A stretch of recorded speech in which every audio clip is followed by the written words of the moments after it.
Meu nome é Padre João, tenho 52 anos e quero contar para vocês uma história que mudou tudo na minha vida. Uma história que ainda me arrepia só de lembrar, mas que preciso dividir porque sei que Nossa Senhora Aparecida quer que eu fale. Era outubro de 2019, eu estava há 15 anos servindo como pároco na cidade de Altamira. Lá no Pará, 15 anos cuidando daquela gente simples, batizando criança, casando jovens, consolando os que sofriam. 15 anos pensando que conhecia o poder de Deus, mas sem saber que ia descobrir na própria pele o que significa milagre de verdade. Altamira não é uma cidade fácil, vocês sabem. É uma região onde a floresta encontra com a civilização, onde tem muita gente boa, mas também tem aqueles que não respeitam nem Deus nem a lei. Eu sempre soube que tinha que tomar cuidado, mas nunca imaginei que ia viver o que vivi. Nunca pensei que ia chegar tão perto da morte, tão longe de tudo e de todos, abandonado no meio da mata como um bicho ferido, esperando a hora de morrer. Minha vida de padre era uma rotina que eu amava. Acordava todo dia às 5 da manhã, rezava as primeiras orações ainda no escuro do quarto, tomava um café simples na cozinha da casa paroquial e às 6 em ponto já estava na igreja preparando para a missa das 7. Era uma igreja pequena, simples, mas sempre cheia de gente que vinha buscar uma palavra de conforto, uma bênção, um pouco de esperança para enfrentar mais um dia. Depois da missa matinal, eu passava as manhãs visitando os doentes, levando comunhão para os acamados, conversando com as famílias que estavam passando dificuldade. Altamira é uma cidade que cresce rápido, mas que também sofre muito. Tem muita gente que vem de longe procurar trabalho e acaba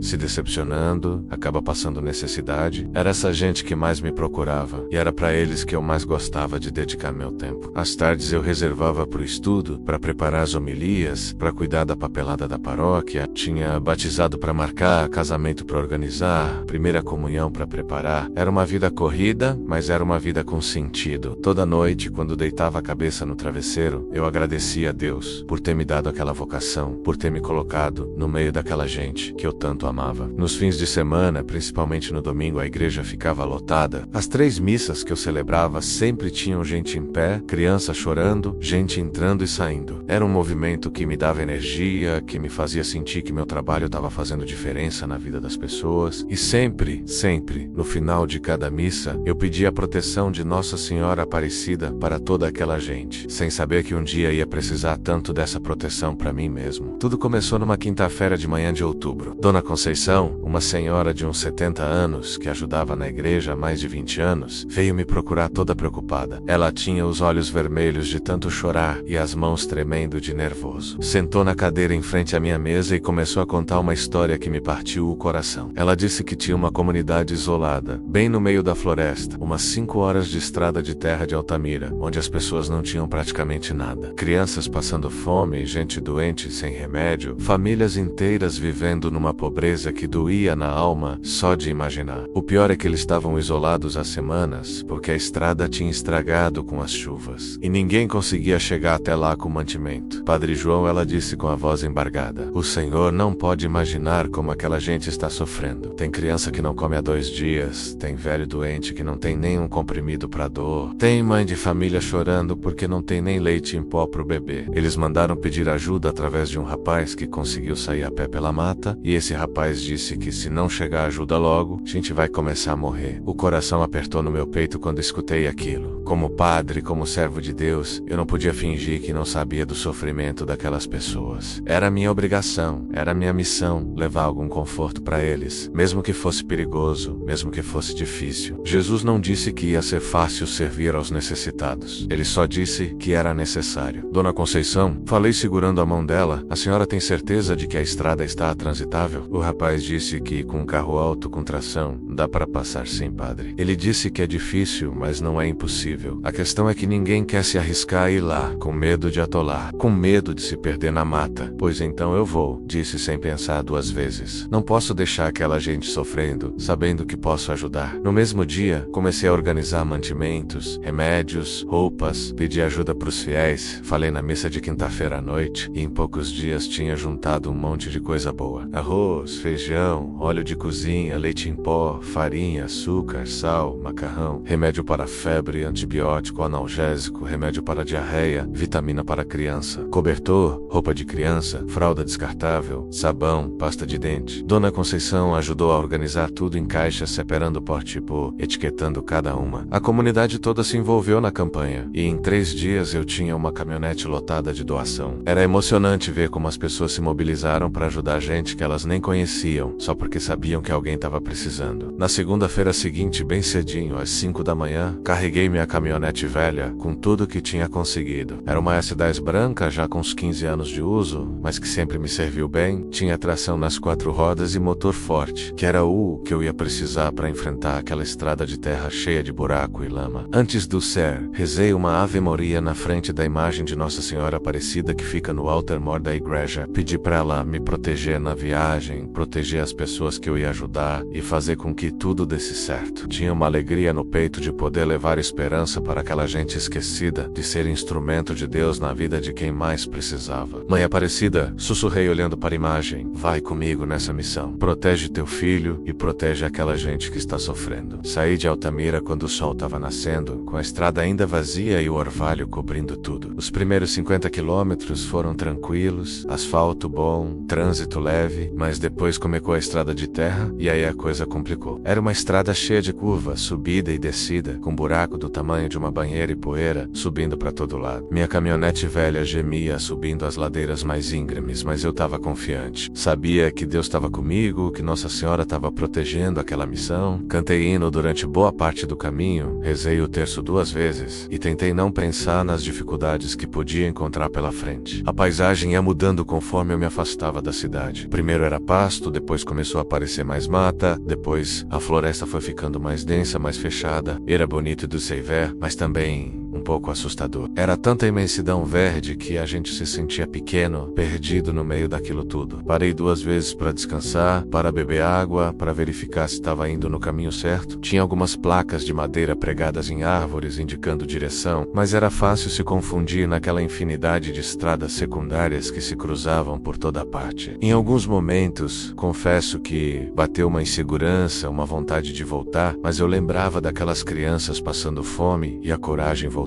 Foram quase 5 horas de viagem, como Dona Conceição tinha dito. Quando cheguei na comunidade já era meio-dia e o sol estava rachando. Era um conjunto de umas 20 casas espalhadas numa clareira grande no meio da mata. Casas simples, algumas de madeira, outras de alvenaria sem reboco, algumas até de lona. Tinha uma escolinha pequena, uma capela minúscula e uma horta comunitária que estava meio abandonada. O que eu vi lá partiu meu coração, mas também encheu minha alma de gratidão por ter ido. Criança descalça, magrinha, com aquela barriguinha saliente de quem não come direito, mas com aquele sorriso lindo que só criança tem. Os adultos vieram me receber com uma alegria que não cabia no peito, como se eu fosse um anjo mandado do céu para tirar eles do sofrimento. Padre, o Senhor veio mesmo, disse uma mulher já idosa, segurando minha mão com força. A gente rezou tanto, pediu tanto para Nossa Senhora mandar alguém. Padre João, falou um homem que parecia ser uma liderança local, a gente já estava perdendo a esperança. Faz mais de 3 semanas que não chega mantimento aqui, as crianças estão passando fome, os velhos estão ficando doentes. Passei a tarde toda ali conversando com as famílias, ouvindo a história de cada uma. Conheci seu Raimundo, um senhor de 80 anos que estava com pneumonia e não tinha remédio. Dona Maria, uma mãe de 5 filhos que não tinha nem leite em pó pro bebê mais novo. As crianças da escolinha que não tinham merenda há 2 semanas. Cada história era um soco no estômago, mas também uma confirmação de que eu tinha feito a coisa certa indo até lá. Distribuí os mantimentos organizadamente, dando prioridade para as famílias com mais criança e para os mais necessitados. Os remédios entreguei para o agente de saúde local, explicando como usar cada um. As roupas e cobertores deixei na capela, para serem distribuídos conforme a necessidade. Era emocionante ver a alegria daquela gente, a gratidão nos olhos de cada um. No meio da tarde, celebrei uma missa improvisada debaixo de uma árvore grande que ficava no centro da comunidade. Não tinha altar,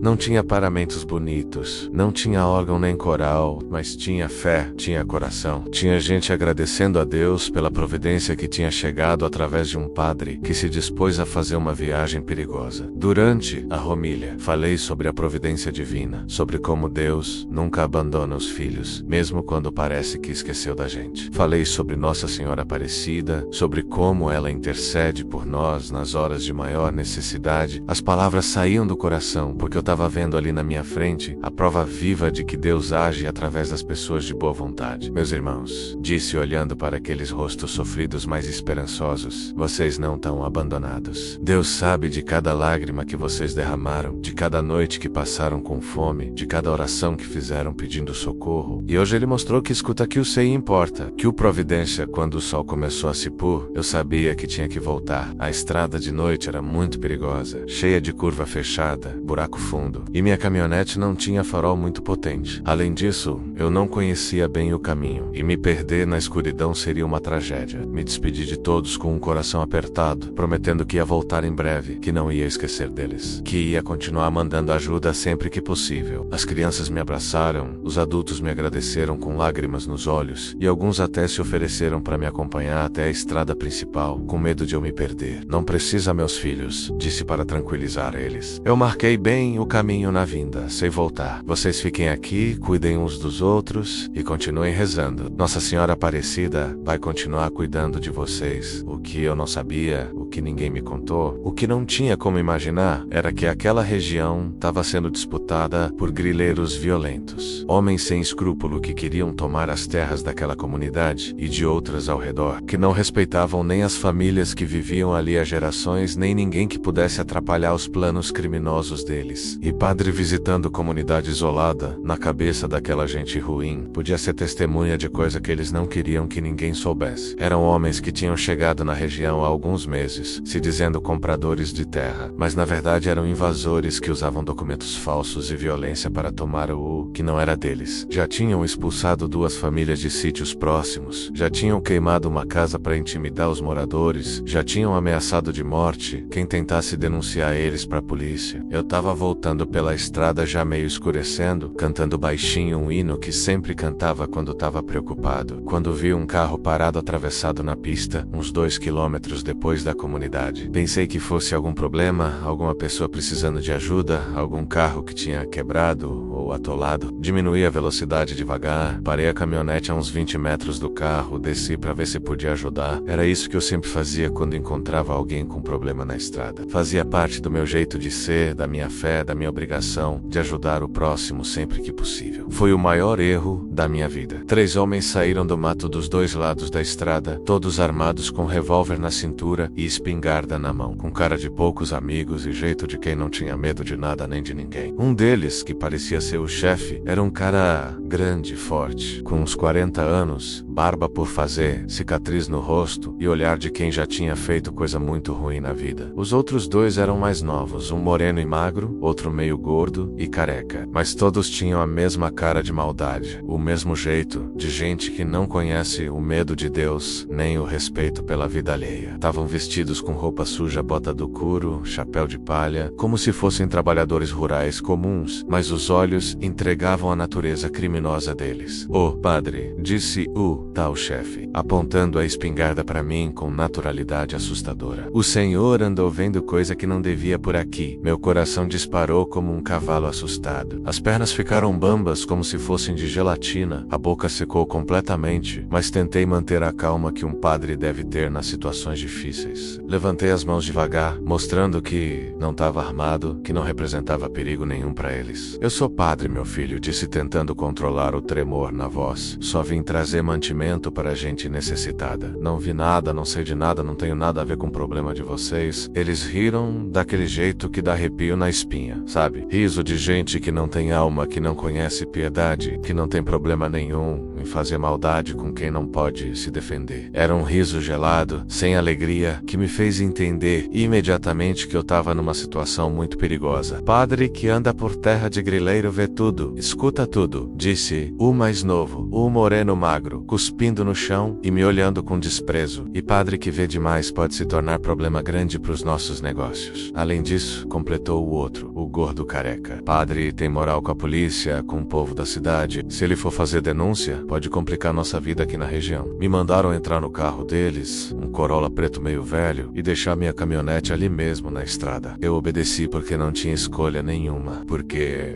a espingarda na minha cabeça não deixava dúvida de que eles estavam falando sério, que não iam hesitar em apertar o gatilho se eu tentasse resistir ou fugir. Senta atrás e fica quieto, mandou o chefe, enquanto o moreno magro assumia o volante e o gordo careca sentava do meu lado, com a mão sempre no cabo do revólver. Qualquer movimento errado, qualquer tentativa de fuga, e o senhor vira defunto na hora, enquanto me levavam por estradas cada vez mais isoladas. Eu tentava rezar baixinho, pedir proteção a Deus e a Nossa Senhora, mas o medo era tão grande que as palavras não saíam direito. O coração batia tão forte que parecia que ia sair pela boca. A respiração estava ofegante, as mãos suavam frio apesar do calor da tarde. "Para onde vocês estão me levando?" Perguntei numa tentativa desesperada de entender o que estava acontecendo. "Pro lugar onde o senhor vai ficar uns dias enquanto a gente decide o que fazer", respondeu o chefe sem tirar os olhos da estrada. "Lugar bem sossegado, bem longe de tudo, onde ninguém vai escutar se o senhor resolver gritar." Rodamos quase uma hora por estradas de terra cada vez mais estreitas e precárias, entrando sempre mais fundo na mata, passando por lugares onde não tinha casa nenhuma, nem cerca, nem placa, nem sinal de vida humana. Era como se tivéssemos saído do mundo civilizado e entrado numa região onde só existia a lei do mais forte. Finalmente paramos numa clareira pequena, perdida no meio da floresta, onde tinha uma casinha de madeira velha, mal cuidada, que parecia abandonada há muito tempo. Era uma construção simples, de tábuas mal pregadas, telhado de zinco furado, janela sem vidro, porta que não fechava direito. Ao redor, só mato fechado por todos os lados, como uma parede verde que impedia qualquer possibilidade de fuga. Me empurraram para dentro da casa que cheirava a mofo, umidade e abandono. Tinha só duas peças pequenas, uma sala na frente e um quartinho nos fundos. Na sala tinha algumas caixas espalhadas, umas garrafas vazias de pinga, um fogareiro velho e sujo, dois bancos de madeira tosca. Era ali que aqueles homens se escondiam quando precisavam sumir do mundo, quando a polícia estava atrás deles. "Senta naquela cadeira e fica quieto", mandou o chefe, apontando para uma cadeira de plástico velha no meio da sala. "Vamos conversar com o senhor, decidir o que fazer com essa situação complicada." Eles amarraram minhas mãos para trás da cadeira com uma corda de nylon grossa e áspera que machucava o pulso toda vez que eu me mexia. Amarraram meus pés também na base da cadeira, bem apertado, de um jeito que cortava a circulação e deixava os dedos dos pés dormentes. Depois saíram para fora, deixando o moreno magro me vigiando. Eu conseguia escutar eles conversando do lado de fora da casa, mas não entendia tudo, só algumas palavras soltas que me gelavam o sangue. Problema, testemunha, polícia, eliminar. Era óbvio que eles estavam decidindo meu destino, discutindo se podiam me soltar ou se eu representava perigo demais para os crimes que eles cometiam na região. O homem que ficou me vigiando não falava nada, não respondia quando eu tentava puxar conversa, não demonstrava nenhuma emoção, só ficava sentado num banco perto da porta fumando, cigarro atrás de cigarro, olhando para mim de vez em quando, como se eu fosse um problema que ele não sabia como resolver. Meu filho, eu tentei falar com ele numa hora em que os outros saíram para buscar alguma coisa no carro. "Eu tenho família que vai sentir minha falta, gente que vai procurar por mim. Se vocês me soltarem agora, eu prometo que não vou falar nada para ninguém." Ele me olhou com uma expressão que misturava desprezo e pena. Deu uma tragada longa no cigarro e respondeu sem nenhuma emoção na voz: "Padre, o senhor está numa situação que não tem volta. Melhor começar a fazer as pazes com o seu Deus, porque as coisas não estão pintando bem pro seu lado." A primeira noite foi a mais longa da minha vida. Não consegui pregar o olho nem um minuto, com dor nas costas de ficar sentado na mesma posição, com sede, com fome, com medo que eu nunca tinha sentido antes na vida. A corda tinha machucado tanto o pulso que estava sangrando um pouco, e toda vez que eu tentava mudar de posição, a dor piorava. O moreno magro dormiu no chão da sala mesmo, mas acordava de vez em quando para verificar se eu continuava ali, amarrado. Durante toda a noite escutei barulhos da mata que me assustavam: galho quebrando, bicho andando, vento balançando as árvores. Era como se a floresta inteira tivesse vida própria e tivesse me cercado sem possibilidade de escape. Duman cedou. Os outros dois voltaram. O chefe trouxe um pedaço de pão velho e meio copo de água morna, mas era tão pouco que nem matava a sede nem a fome. Era como se quisessem me manter vivo, mas sofrendo, enquanto decidiam o que fazer comigo. Padre, disse o chefe, sentando numa caixa na minha frente e me olhando fixamente. O senhor tem família? Tem alguém que vai sentir falta se o senhor desaparecer? Tenho uma irmã em São Paulo, respondi, a voz saindo fraca e rouca, porque a garganta estava ressecada. Mas ela só liga uma vez por mês. Tem os fiéis da paróquia que vão estranhar se eu não aparecer para a missa de domingo. Pois é, ele falou, balançando a cabeça com um ar pensativo. Ninguém sabe que o senhor veio para essa comunidade isolada. Ninguém sabe onde o senhor está agora. Se o senhor sumir, vai demorar muito tempo até alguém começar a procurar de verdade. O segundo dia foi ainda pior que o primeiro. Eles me deram menos água ainda, quase nada de comida. E eu comecei a sentir tontura, dor de cabeça forte, fraqueza nas pernas. As cordas tinham machucado tanto o pulso que estava sangrando mais, e eu sentia o cheiro do próprio sangue, misturado com o cheiro de mofo da casa abandonada. Tentava rezar sempre que podia, recitar as orações que sabia de cor, lembrar dos salmos que tinha decorado no seminário. Mas a mente estava confusa pela falta de água e comida, o medo estava tomando conta de todos os pensamentos, e cada vez ficava mais difícil me concentrar nas palavras sagradas. Por que vocês estão fazendo isso comigo? Perguntei quando o chefe apareceu de novo no meio da tarde. Eu não fiz nada para vocês, não sei de nada que possa prejudicar vocês, padre que anda por terra, que não é dele e sempre acaba sabendo de alguma coisa. Ele respondeu, acendendo um cigarro e soltando a fumaça na minha direção. E o senhor andou justamente numa região onde a gente está trabalhando em negócios importantes. Que tipo de trabalho? Perguntei, tentando entender qual era o crime que eles estavam cometendo. Ele riu daquele jeito assustador que já estava me dando pesadelo. O senhor não precisa saber de nada disso, padre. Só precisa entender que viu coisa demais, que pode ser testemunha de coisa que a gente não pode deixar chegar na polícia. No final do segundo dia, consegui escutar eles conversando mais alto lá fora. Dessa vez entendi várias coisas que me fizeram o sangue gelar completamente nas veias. Eles estavam falando sobre documentos falsos de terra, sobre famílias que tinham sido expulsas com violência, sobre queimadas criminosas que tinham feito para intimidar os moradores antigos. Não dá para sotaque, ele dizia. O gordo, ele viu a gente, sabe da estrada, conhece a comunidade. Se ele for na polícia e contar onde a gente fica, vamos todos presos. Mas é, padre, falava o moreno magro com um pouco de receio na voz. Matar padre deve daçar, deve trazer maldição pra gente. Azar é ser preso, respondeu o chefe com uma firmeza na voz que me fez tremer dos pés à cabeça. Azar é perder todo o dinheiro que a gente já investiu nessa região. Padre morto não fala, não testemunha, não atrapalha nossos negócios. Naquela noite eu soube com absoluta certeza que ia morrer. Não era mais esperança ou medo, era uma certeza que subiu do fundo do meu peito e tomou conta de todo o meu ser. Eles tinham decidido me matar para proteger os crimes que cometiam na região e não tinha nada que eu pudesse fazer para impedir isso. Era uma sensação horrível, sabe? Saber que sua vida vai acabar nas próximas horas, que você vai morrer longe de casa, longe da família, sem poder nem se despedir de ninguém, saber que seu corpo vai ser enterrado no meio da mata e que ninguém jamais vai descobrir o que aconteceu com você. Comecei a chorar. Chorei como não chorava desde que era criança, pequenininha, soluçando baixinho para não chamar a atenção dos criminosos. Chorei pela vida que não ia poder continuar vivendo, pelos fiéis que não ia mais poder atender, pelas missas que não ia mais celebrar, pelos batizados e casamentos que não ia mais realizar. Chorei pensando na minha irmã em São Paulo, que ia ficar sem saber o que tinha acontecido comigo. Ia esperar muito tempo por uma ligação que nunca ia chegar, por uma visita que nunca ia acontecer. Chorei pensando na comunidade que eu tinha ajudado, que talvez fosse culpada indiretamente pela minha morte por ter me pedido ajuda. Meu Deus, sussurrei no escuro da casa abandonada. Por que o Senhor está deixando isso acontecer comigo? Eu dediquei minha vida inteira para servir o Senhor, para cuidar dos necessitados, para levar esperança para os que sofrem. Por que agora, quando eu mais preciso, parece que o Senhor me abandonou? Mas o silêncio da noite não me trouxe resposta nenhuma. Só o barulho constante da mata grelos cantando, coruia piando, vento balançando as folhas das árvores. Parecia até que a floresta estava zombando de mim, me lembrando que eu era só mais um homem perdido na imensidão verde, sem importância nenhuma pro mundo. O terceiro dia amanheceu com o céu nublado, pesado, com cara de chuva forte. Os três homens estavam mais nervosos nervosos que nos dias anteriores, conversando baixo entre eles, me olhando de um jeito que me dava calafrio na espinha. Era como se tivessem tomado uma decisão definitiva e tivessem pressa de colocar em prática. Não me deram nem água, nem comida naquele dia. Era como se eu já tivesse morrido para eles, como se não precisassem mais se preocupar em me manter vivo. Fiquei o dia todo sentado naquela cadeira de plástico, com sede terrível, com fome, com dor em todo o corpo, esperando um momento final. Hoje à noite a gente resolve essa situação de uma vez. Escutei o chefe falar para os outros no meio da tarde. Não dá mais para ficar enrolando. Quanto mais tempo ele fica aqui, maior é o risco de alguém descobrir. As horas passaram devagar, cada minuto parecendo uma eternidade de sofrimento e desespero. Eu tentava rezar, mas as palavras não vinham. Tentava lembrar dos salmos que sabia de cor, das orações que tinha rezado milhares de vezes, mas a mente estava vazia, tomada completamente pelo pânico da morte que se aproximava. Quando escureceu, eles acenderam um fogo pequeno do lado de fora da casa. Conseguia ver a luz das chamas dançando na parede através da janela sem vidro. Escutar eles conversando e rindo baixo, como se fossem pessoas normais, se divertindo ao redor de uma fogueira. Não assassinos prestes a tirar a vida de um padre inocente. O gordo careca entrou na casa uma hora depois e ficou me olhando por um tempo, como se estivesse estudando meu rosto, como se quisesse gravar na memória a cara do homem que eles iam matar. Tinha uma expressão estranha, que misturava curiosidade e uma pontinha de arrependimento que ele tentava esconder. Padre, ele disse finalmente, o Senhor reza mesmo para esse Deus de vocês. Acredita mesmo que ele escuta? Acredito, meu filho, respondi com a pouca voz que ainda me restava. E rezo por vocês também, para Deus perdoar o que vocês estão fazendo. Ele balançou a cabeça,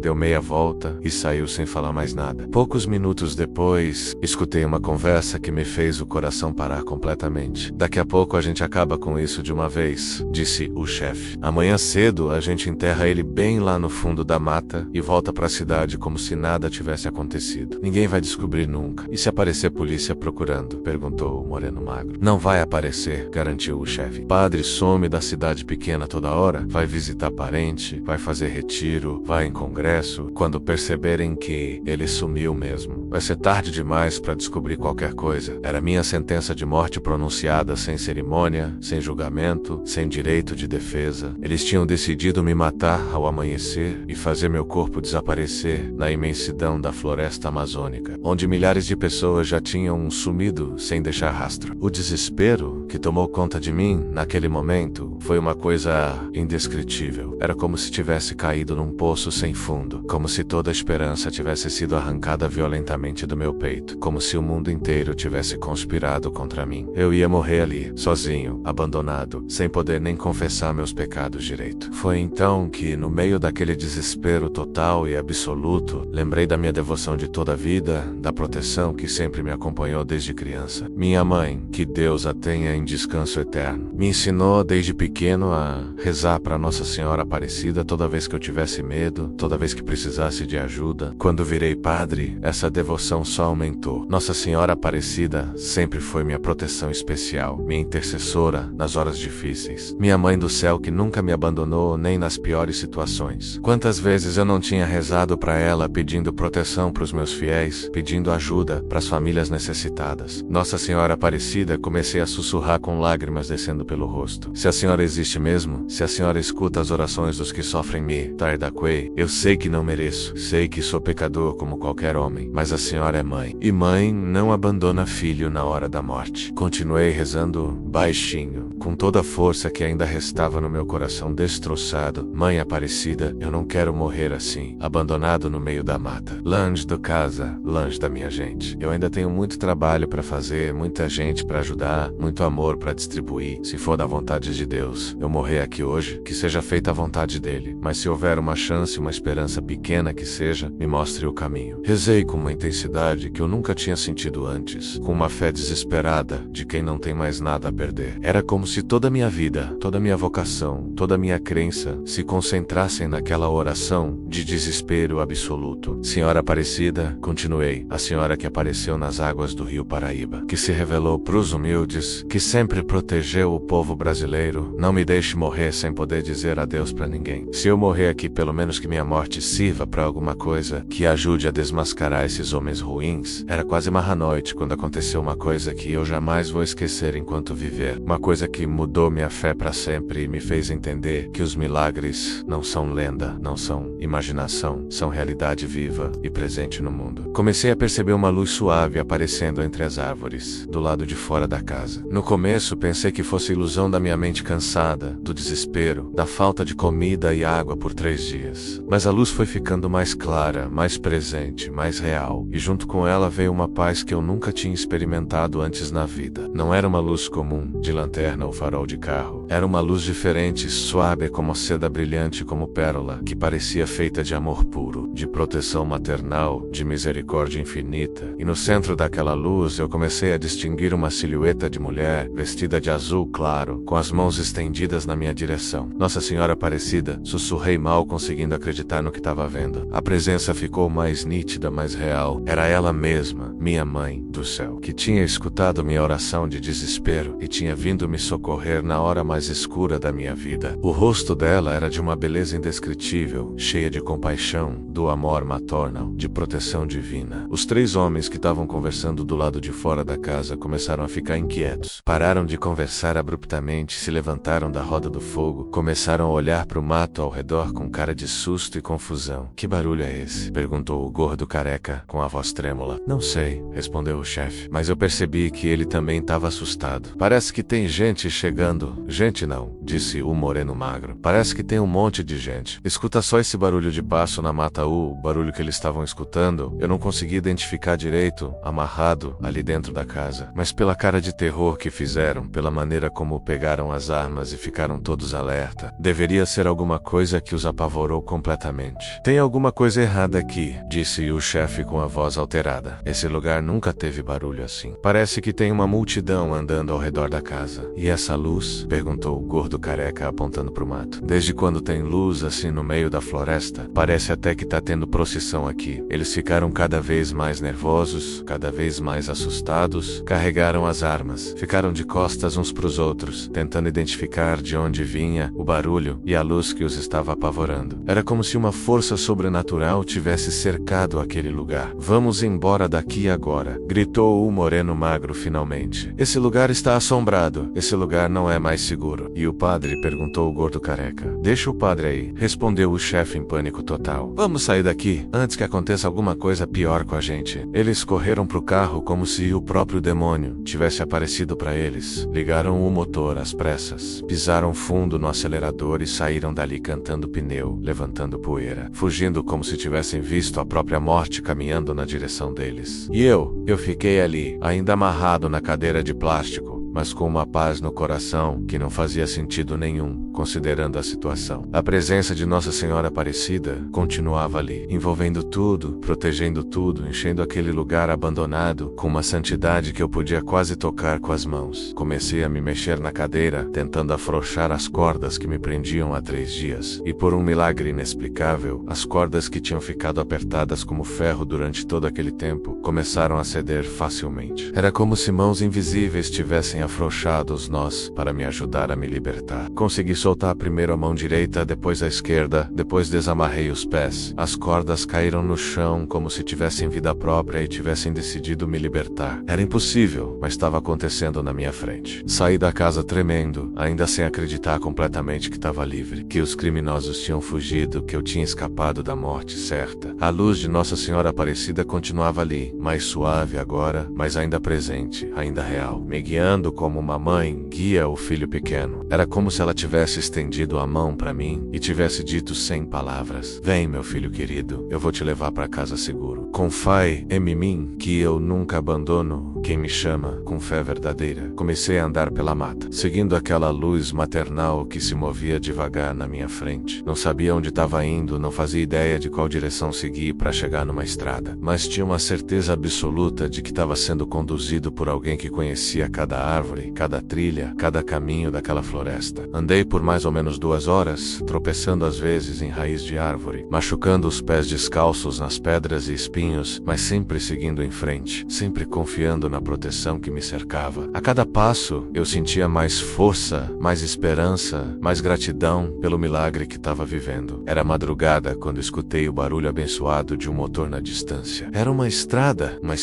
de verdade, com movimento de carro, não aquelas trilhas de terra perdidas no meio do nada, por onde os sequestradores tinham me levado. Corri na direção do barulho com as últimas forças que me restavam. Vi os faróis de um caminhão se aproximando devagar pela estrada de asfalto. Acenei desesperadamente, gritando por socorro com a voz rouca, de 3 dias sem água direito. O caminhoneiro diminuiu a velocidade, parou na beira da estrada, desceu da boleia com cara de espanto. Quando me viu ali todo sujo, com a batina rasgada em vários lugares, descalço, com cara de quem tinha passado pelo inferno e conseguido voltar, ele ficou assustado e preocupado ao mesmo tempo. Meu Deus do céu, padre, o que foi que aconteceu com o senhor? Parece que o senhor saiu de dentro de um pesadelo. Contei toda a história para ele, chorando de alívio, de gratidão, de felicidade por estar vivo e livre. Seu Benedito, assim ele se chamava, era um caminhoneiro experiente que fazia a rota Altamira da Albeleme há mais de 20 anos. Um homem bom, religioso, que não hesitou nem um segundo em me ajudar. Padre, ele disse com os olhos cheios de lágrima, o senhor foi salvo por milagre mesmo. Essa estrada aqui fica a mais de 15 quilômetros daquela região onde o senhor disse que estava preso, a pé, de noite, no meio da mata fechada. Era impossível o senhor chegar aqui sozinho. Ele me levou direto para a delegacia de Altamira, onde contei toda a história para os policiais. Eles organizaram uma operação imediatamente, foram até o local onde eu tinha ficado preso, mas não encontraram mais nada. A casa estava vazia, os criminosos tinham desaparecido e minha caminhonete não estava mais onde eu tinha deixado. Mas eu não me importava com a caminhonete perdida, não me importava com os mantimentos que tinham sumido. O que importava era que eu estava vivo, que Nossa Senhora Aparecida tinha me protegido quando tudo parecia completamente perdido, que ela tinha escutado minha oração no momento de maior desespero. Os policiais ficaram impressionados com minha história, principalmente com a parte de como eu tinha conseguido escapar e encontrar a estrada no meio da madrugada. Eles conheciam bem a região, sabiam que era praticamente impossível sair daquela mata fechada, sem guia, sem bússola, sem conhecimento do terreno. Padre, disse o delegado, o senhor teve muita sorte. Ou melhor, o senhor teve proteção divina mesmo, porque o que o senhor conseguiu fazer não é humanamente possível. Voltei para minha paróquia no dia seguinte, ainda abatido fisicamente, mas com um coração transbordando de gratidão. Quando contei a história para os fiéis na missa de domingo, a igreja ficou em silêncio absoluto durante alguns minutos. Depois todo mundo começou a chorar comigo, emocionados com o testemunho do milagre. A comunidade inteira se mobilizou para fazer uma novena de 9 dias de agradecimento a Nossa Senhora Aparecida. Durante toda a novena, a igreja ficou lotada de gente que vinha agradecer junto comigo, que vinha fortalecer a própria fé através do testemunho do que eu tinha vivido. No último dia da novena, uma coisa linda aconteceu. As pessoas trouxeram ofertas espontâneas para repor os mantimentos que tinham sido perdidos. E em poucos dias eu tinha juntado o dobro do que tinha levado para a comunidade isolada. 2 semanas depois, fiz uma nova viagem para lá, dessa vez acompanhado por policiais e outros voluntários. A alegria daquela gente, quando me viram chegar de novo, foi indescritível. Eles tinham ficado sabendo do meu sequestro através de outros moradores da região. Tinham rezado muito por mim, tinham pedido a Nossa Senhora Aparecida para me proteger. Era como se toda a comunidade tivesse participado do milagre. Aquela experiência mudou minha fé para sempre, sabe? Antes, eu acreditava em Deus como qualquer padre acredita, com a fé que aprende no seminário, com o conhecimento teológico, com a devoção tradicional. Mas depois daqueles 3 dias de cativeiro, depois de ver Nossa Senhora Aparecida com meus próprios olhos, depois de ser salvo quando era humanamente impossível escapar, minha fé virou uma certeza absoluta, uma experiência concreta, um conhecimento que vem do coração. Hoje, 6 anos depois, eu continuo sendo padre em Altamira, continuo visitando as comunidades isoladas, continuo levando ajuda para quem precisa, mas sempre com mais cuidado, sempre avisando para várias pessoas onde vou, sempre levando alguém comigo e sempre carregando comigo a certeza inabalável de que Nossa Senhora Aparecida está cuidando de mim. A gente nunca soube direito quem eram aqueles 3 homens, nunca foram presos, nunca foram identificados completamente. A polícia descobriu que realmente havia uma quadrilha de grileiros atuando na região, que várias famílias tinham sido ameaçadas e expulsas das terras, mas os criminosos sumiram depois do meu sequestro. Mas eu sei com absoluta certeza que onde quer que estejam hoje, Eles lembram daquela noite na clareira. Lembram do medo que sentiram quando Nossa Senhora Aparecida chegou para me proteger. Lembram da luz que os apavorou, do barulho que os fez fugir correndo, da presença sobrenatural que tomou conta daquele lugar. Às vezes, quando tô rezando sozinho na igreja, eu lembro de cada detalhe daquela noite. A luz suave entre as árvores, a silhueta de Nossa Senhora vestida de azul, a paz inexplicável que tomou conta do meu coração no meio do desespero. E sempre, sempre, meus olhos se enchem de lágrima de gratidão. Nossa Senhora Aparecida salvou minha vida quando era humanamente impossível escapar. Ela escutou minha oração no momento de maior desespero e mostrou que realmente é mãe, que realmente protege os filhos, que clamam por ela com fé sincera, que realmente age no mundo através de milagres concretos e reais. Essa é minha história, esse é meu testemunho de fé. E eu conto para todo mundo que quer escutar, porque sei que tem muita gente por aí passando por situações difíceis. Gente que se sente abandonada por Deus, gente que perdeu a esperança na vida, gente que acha que não tem mais jeito. Para essa gente eu digo com toda a certeza do mundo, Nossa Senhora Aparecida existe. Ela escuta nossas orações, ela socorre na hora da maior necessidade. Pode parecer às vezes que Deus se esqueceu da gente, que estamos sozinhos no mundo, que ninguém se importa com o nosso sofrimento. Mas isso não é verdade. Na hora certa, do jeito certo, com a sabedoria que só Deus tem, a ajuda sempre chega. Às vezes não é do jeito que a gente espera, às vezes não é no tempo que a gente quer, mas sempre chega, porque Deus é Pai, e Nossa Senhora Aparecida é Mãe, e pai e mãe nunca abandonam os filhos na hora da maior dificuldade. Então quem está me escutando e está passando por algum problema que parece não ter solução, quem está sofrendo e perdendo a esperança, quem sente que Deus se esqueceu da sua vida, eu peço, não desista, não pare de rezar, não pare de acreditar. Clame para Nossa Senhora Aparecida com fé verdadeira. Conte para ela o que está acontecendo, peça proteção e ajuda. Ela vai escutar, ela vai agir, ela vai providenciar o que for necessário. Pode não ser do jeito que você imagina, pode não ser no tempo que você quer, mas vai acontecer, porque o amor de mãe não tem limite. E Nossa Senhora Aparecida ama cada um de nós como se fôssemos o filho único dela. Nossa Senhora Aparecida, que apareceu nas águas do Rio Paraíba para mostrar que está presente no meio do povo brasileiro, que sempre protegeu nossa nação nas horas difíceis, que intercede por nós junto ao coração de Jesus, rogai por nós que recorremos a vós com fé e confiança. Protegei nossas famílias, nossas crianças, nossas jovens. Dai trabalho para quem precisa, saúde para quem está doente, esperança para quem está desanimado. Mostrai a todos que vós sois verdadeiramente nossa mãe, nossa protetora, nossa consoladora nas horas de tribulação. E quando chegar a nossa hora de partir deste mundo, quando tivermos que prestar contas a Deus de tudo que fizemos na vida, intercedei por nós. Alcançai-nos o perdão dos nossos pecados levinas, para junto de Jesus no céu, onde não há mais sofrimento, não há mais lágrima, não há mais separação. Nossa Senhora Aparecida, Rainha e Padroeira do Brasil, rogai por nós. Amém.